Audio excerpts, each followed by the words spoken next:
This video is to explain to you expectations when it comes to your pre-tests and your post-tests.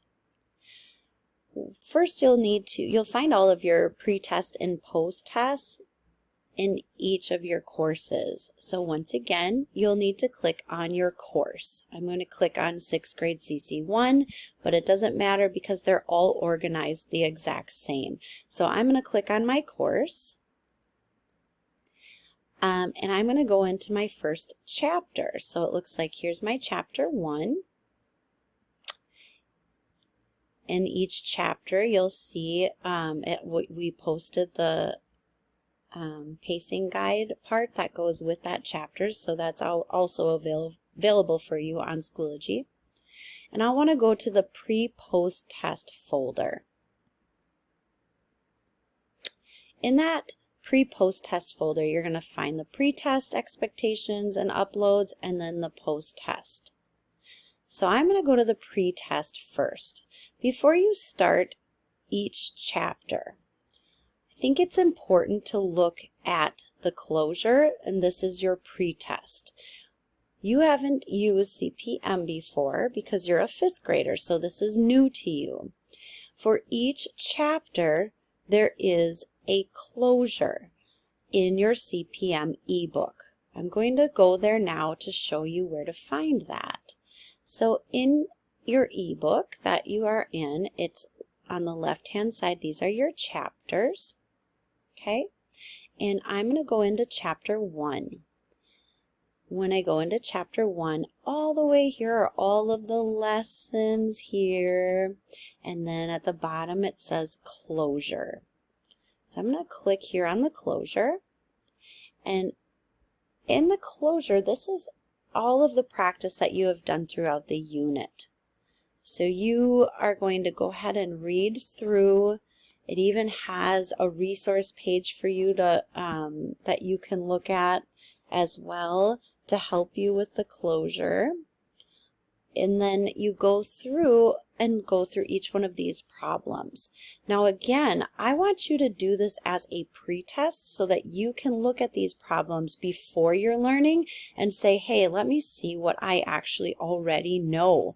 And what are some of those things I'm going to focus on throughout the chapter that I don't have any clue. So the first problem, so let's say I'm just getting started. I'm starting with chapter 1. I don't know what's in the unit yet, so I'm going to the closure, and I'm going to go to the first problem. It tells me how to do the problem here. Here's some directions, and then it just says copy the dot pattern below onto your own paper. So I'm supposed to look at figure 1, look at figure 2, then look at figure 3, and looking and analyzing these three dot patterns, I am going to have to determine the 4th, 5th, and 6th figures. So I'm going to have to draw that. I'm going to have to draw what would I see 4th, what would I see 5th, and what would be the 6th figure. I'd have to draw those out, and then I have to explain how the pattern is changing. So again, you go through, you do each problem. Now let's say I get to this problem, C196, and I see it's about something that I've never done before or I don't understand. When you get to C196 and you don't understand the problem, you can also write, I do not understand.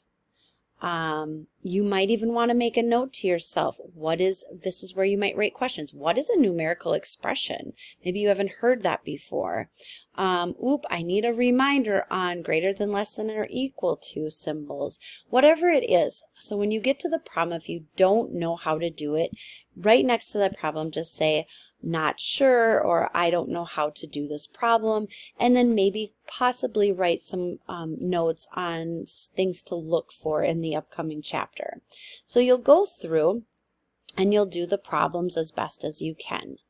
Once you've gone through all of the problems, all the way at the bottom of your closure are the answers to the closure problems.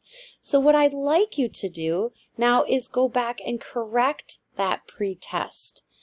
you can see, ooh, did I get figure 4, 5, and 6 correct? Was I able to explain how the pattern is growing? Right? And so make yourself, go ahead and correct on your own. Maybe you want to use a different color pen to show that you're showing your corrections and making corrections on the solutions. So again, let me reiterate, you go to the closure at the beginning before you've started. This is your pre-test. So you do this before you do the learning. Then you go to the closure tab. You work through the problems of the closure as best as you can. If you get to a problem you don't know, make a note of it. Then once you're done with the closure, you go to the bottom and you scroll down and you correct your own work, making notes as you go, making sure to understand what do I know and what don't I know for chapter 1. Then that will help you with which lessons you need to work on. Because if you've already gone through on the pre-test and you notice, wow, you know what? I already knew how to do the growing patterns, then maybe you are able to skip some of the lessons that are on there. So if it's something that you're already feeling like you know how to do, you can skip that lesson. Again, remember, you are in charge of your own learning. If it's something you understand, such as how does a pattern grow, and that makes sense to you, then you do not need to do that lesson. Or maybe you just do parts of the lesson to help you with your learning.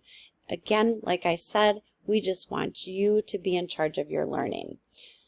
So once you feel like you're done with that closure, you're going to write that, either you do that in Notability or you do that on a separate piece of paper. You go back into Schoology and then you'll upload all of your notes from the pretest here. So you'll click on here and then you'll go ahead, because I'm on a laptop, it doesn't look like your iPad, but you'll go ahead and upload your pretest to this area. The post-test, you're right, is already there. So the post-test, you are always able to look at it any time. So you can take a peek at that post-test ahead of time also to see what it is that you are learning. When you feel like you've gone through the lessons and you're feeling good about it, you can go ahead and take the final post-test. All right, so you'll click on the post-test. You upload that into Notability, or if you have a printer at home, you can print this out. You'll go ahead and do the assessment, and then you'll upload that assessment into the assignment here. Upload chapter 1 post-test here, where I will definitely be correcting those assessments as they are coming in and providing you with feedback on the assessments.